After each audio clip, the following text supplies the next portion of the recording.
प्यार से जुड़ी एक ऐसी कहानी जिसे सुनने के बाद आपके पैरों तले ज़मीन खिसक जाएगी।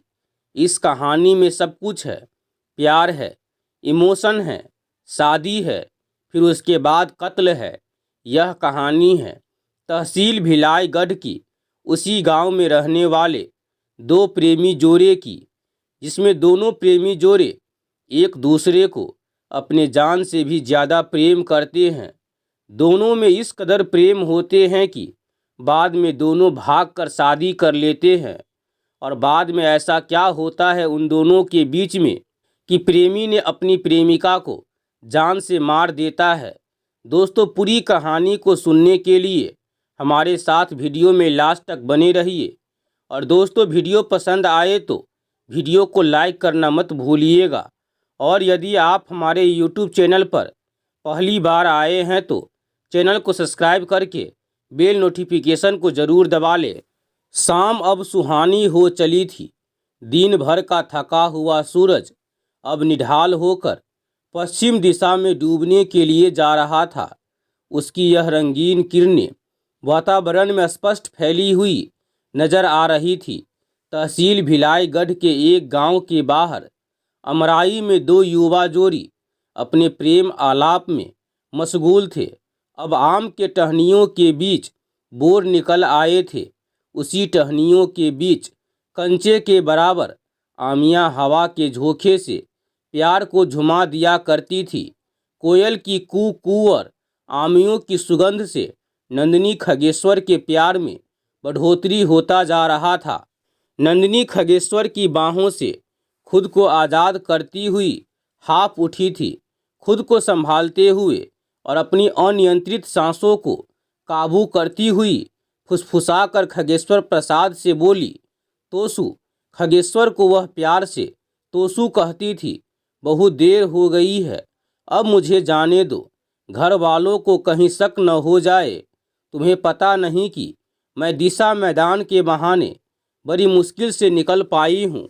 जब भी दिशा मैदान की बात आती है, घर वाले कहा करते हैं कि घर में शौचालय, स्नानगार की पूरी सुविधा है।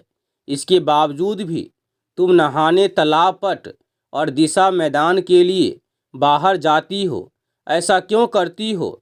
बस यही कहती हूँ कि घर में रहे रहे हाथ पैरों की वर्जिश नहीं हो पाती, इसीलिए इसी बहाने बाहर हो आया करती हूँ।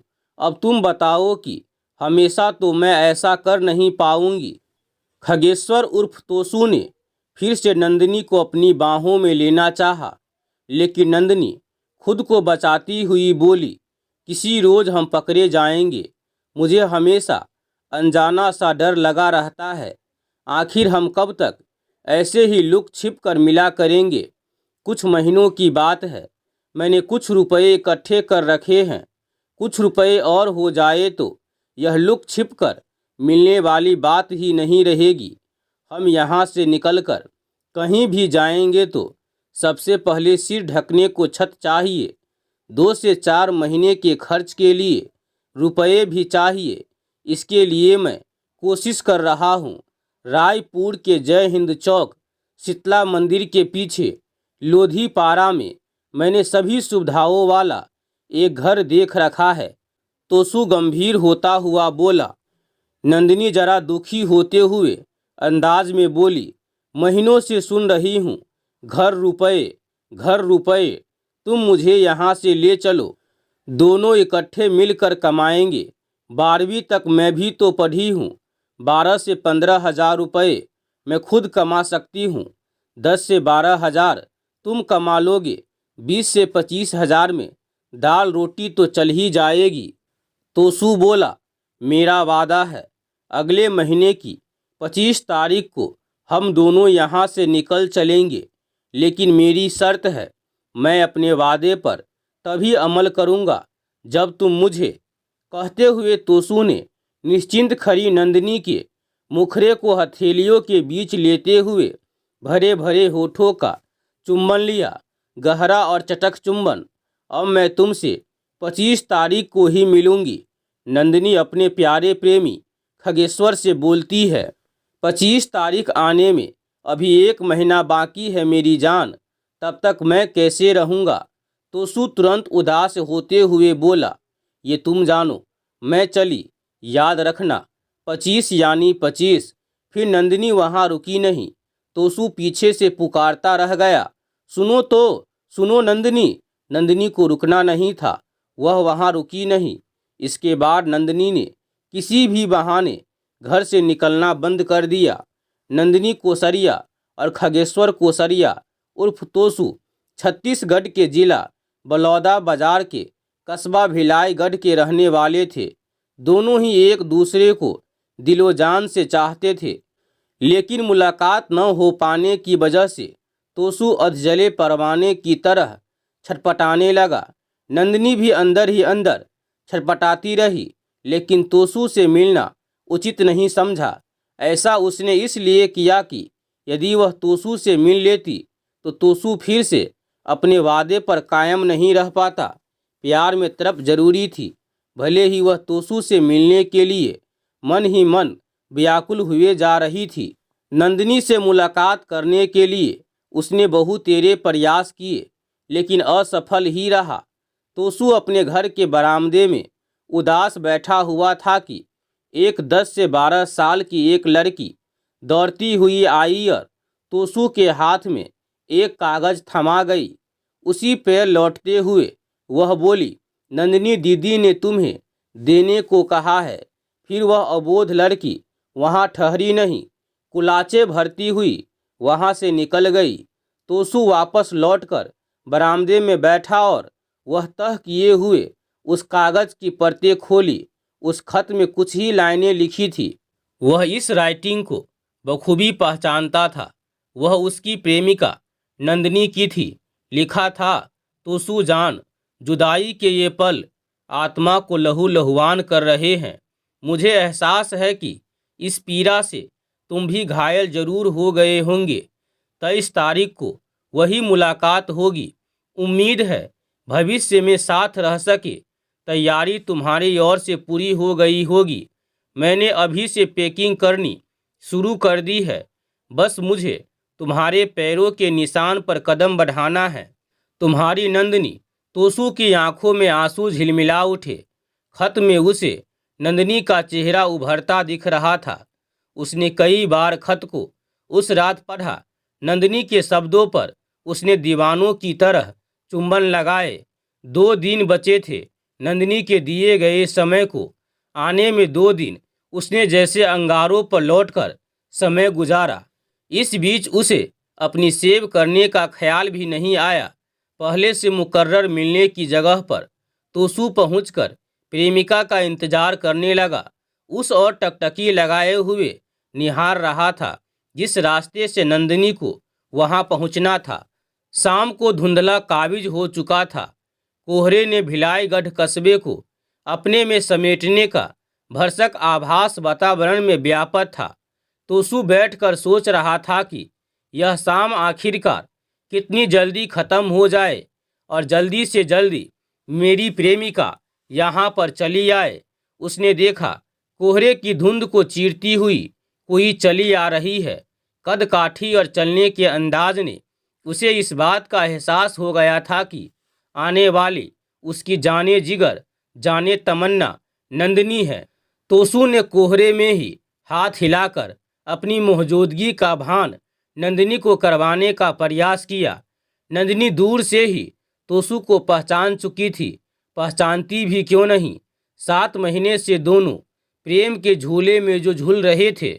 इस बीच नंदिनी तोसू के करीब पहुंची और दौड़ते हुए अपने प्यारे प्रेमी को कंधे से जा लगी और कंधे से लगकर सिसक सिसक कर रोने लगी। इस बीच अन्यास ही तोसू के हाथ गर्दिश करने लगे।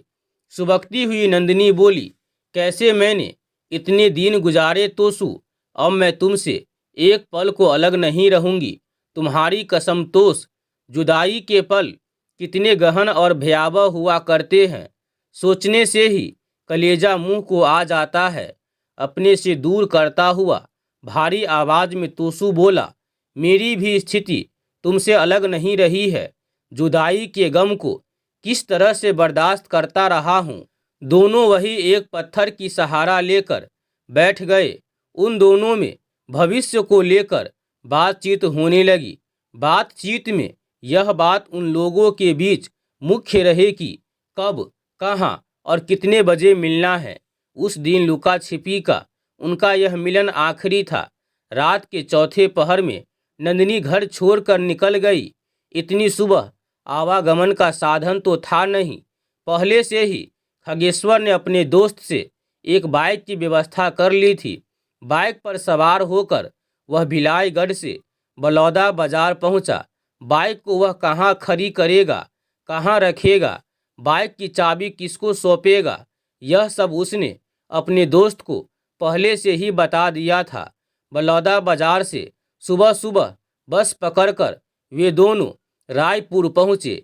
यहाँ पर खगेश्वर उर्फ तोसू ने पहले से ही लोधीपारा शीतला मंदिर के पास किराए का कमरा ले रखा था।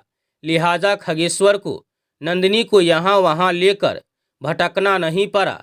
मकान मालिक अरुण जोहल को उसने नंदिनी का परिचय अपनी पत्नी के रूप में कराया। पहचान के लिए उसने मकान मालिक को आधार कार्ड दिखाया। संतुष्ट होने के बाद अरुण जोहल ने किराए पर उन दोनों को कमरे की चाबी दे दी। हफ्ते 15 दिन तक दोनों भयभीत रहे। दोनों के घर वालों को यह समझते देर नहीं लगी कि दोनों गांव छोड़कर चल गए हैं। थोड़ा हो हल्ला हुआ गांव में। चूंकि दोनों एक ही जाति के थे, इसीलिए यह मामला विशेष तूल नहीं पकड़ा। दोनों के घर वालों को यह समझने में जरा भी दिक्कत नहीं हुई कि नंदिनी खगेश्वर के साथ भाग गई है। नंदिनी के पिता ने बेटी के गायब होने की थाने में रिपोर्ट तक नहीं लिखाई। जो होना था वह हो चुका था। सांप निकल चुका था। लकीर पीटने से हालात सुधर नहीं सकते थे।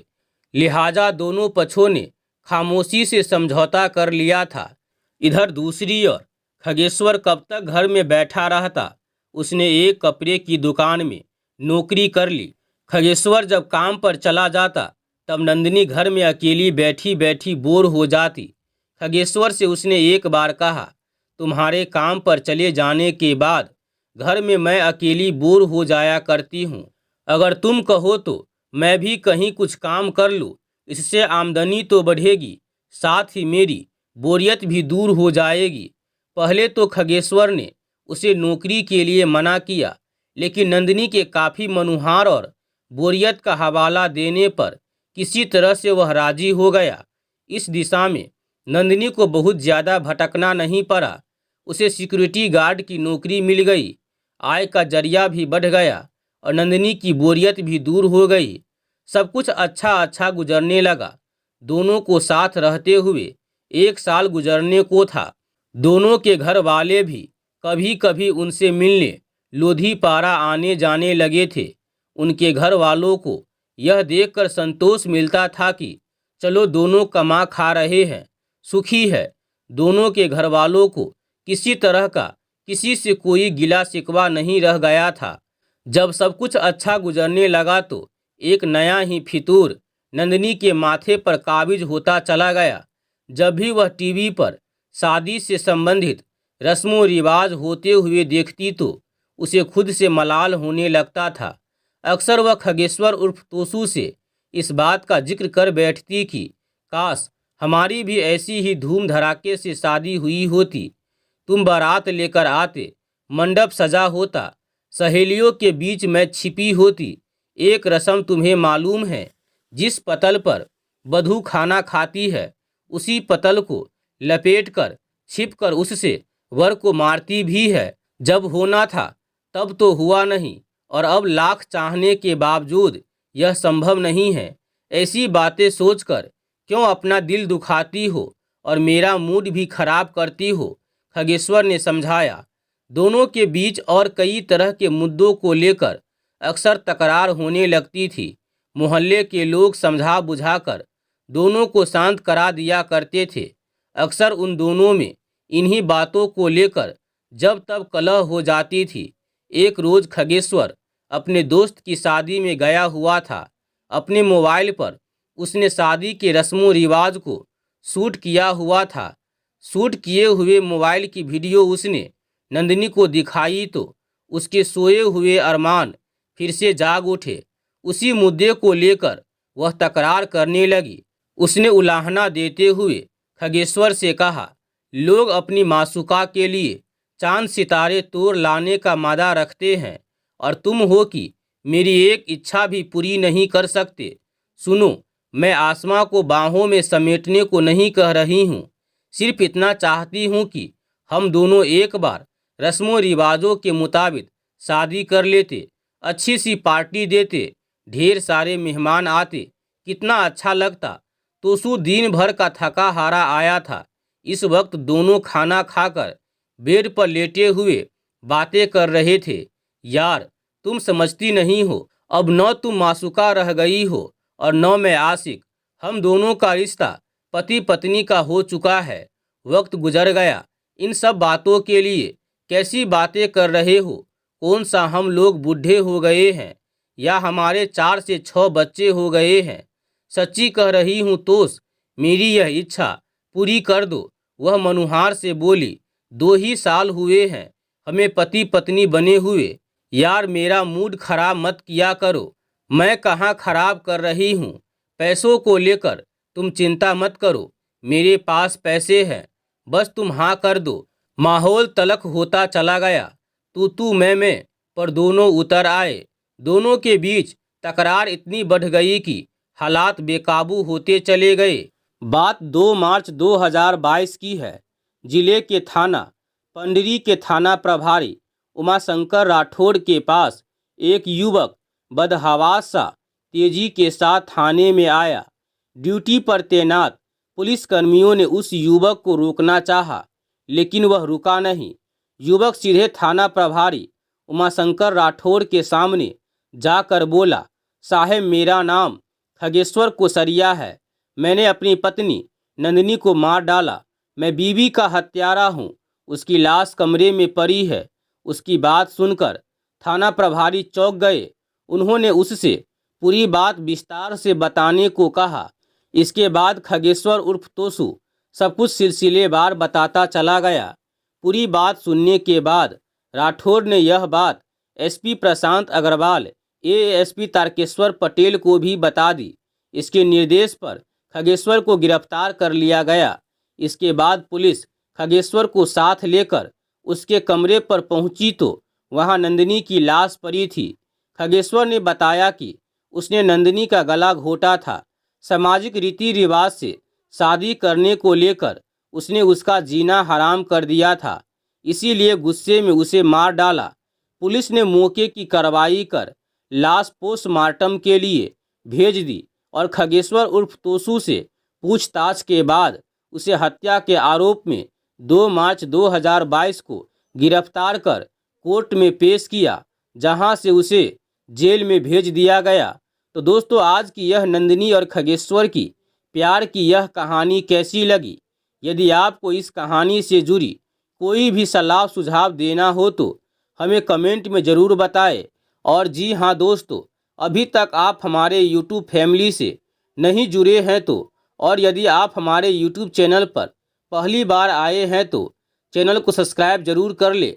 और दोस्तों, इस वीडियो को लाइक करना मत भूलिएगा, क्योंकि दोस्तों आपका एक लाइक हमें दिल से मोटिवेट करता है। तो दोस्तों, वीडियो में लास्ट तक बने रहने के लिए आपको बहुत बहुत धन्यवाद। आपका दिन शुभ हो।